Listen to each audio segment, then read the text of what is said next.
Allez, on commence par quoi, Frédéric? D'abord, même si la saison froide nous incite à rester au coin du feu, Libération célèbre ce matin ce que le journal appelle la France sauvage. Donc allons dehors, allons découvrir la nature, parce que même si on est obsédé par la lutte contre les prédateurs comme l'ours ou le loup, par la conquête de terres agricoles à coups de défrichement, par la lutte contre les mauvaises herbes, je cite, eh bien, il faudrait en revenir parce qu'on souffre de ce fait d'une perte de contact avec la nature. Rendons-nous compte, par exemple, qu'à notre époque, même en été, il n'est quasiment plus nécessaire de nettoyer le pare-brise après un long trajet, ce qui, hélas, en dit long sur la disparition des insectes.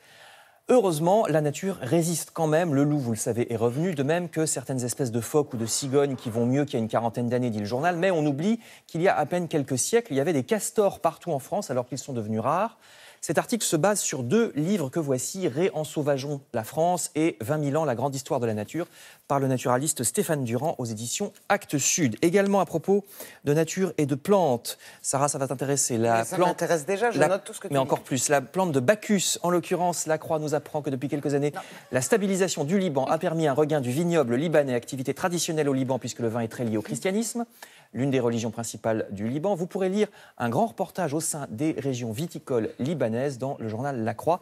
La Croix qui espère par ailleurs que nous aurons en cette année 2019 la possibilité de prendre davantage de temps pour nous occuper de nos proches, parce que trop souvent on a l'impression de vivre en apnée, happé sans cesse par nos multiples obligations. Je cite le journal, constate un mouvement de résistance contre ça via l'émigration des cadres supérieurs vers des villes moins grandes ou bien l'aspiration au télétravail, par exemple. Pas moins de 60% des actifs, selon un sondage du journal, estiment que leur employeur ne fait pas beaucoup pour la conciliation entre vie professionnelle et vie privée.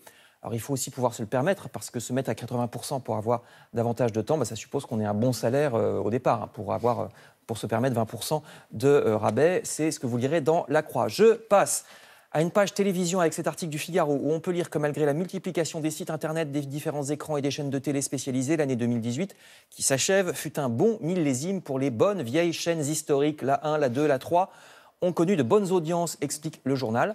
Alors vous pouvez aussi regarder Arte, c'est ce que vous propose le Figaro ou La Croix, qui vous conseille l'émission consacrée ce soir à Douglas Fairbanks, immense vedette des débuts du cinéma. À partir de 1915, le playboy américain incarna des héros comme Zorro, D'Artagnan ou Robin des Bois. Vous pourrez découvrir ou redécouvrir tout ça, Thierry, dans cette émission sur Douglas Fairbanks à 22h35 sur Arte. Vous connaissez Douglas Fairbanks? Pas personnellement, je veux dire parce qu'il est mort en 1939, mais... C'était une star, là. Bon, et là, il tire à l'arc, mais il n'est pas dans la tenue... Non, il s'entraîne pour Robin des Bois, il s'entraîne, là, voilà. Alors, mon cher Frédéric, simplement, le Liban m'intéresse, mais je suis iranienne. Non, mais j'ai compris, je parlais du vin. Ou alors des migrations des cadres supérieurs. Non, du vin. Je me suis dit, est-ce que c'est le vin? D'accord, uniquement du vin. C'est vrai que ça m'intéresse. Je termine avec quelques visites. Le Parisien vous propose d'aller découvrir la collection de plus de 800 véhicules anciens présentés par Renault à Flins. Il y avait une usine à Flins autrefois, c'est près de Mantes-la-Jolie dans les Yvelines, tandis que l'Humanité nous conseille l'exposition sur les Renoirs, père et fils, le peintre et le cinéaste, respectivement, jusqu'à la fin du mois, au musée d'Orsay à Paris.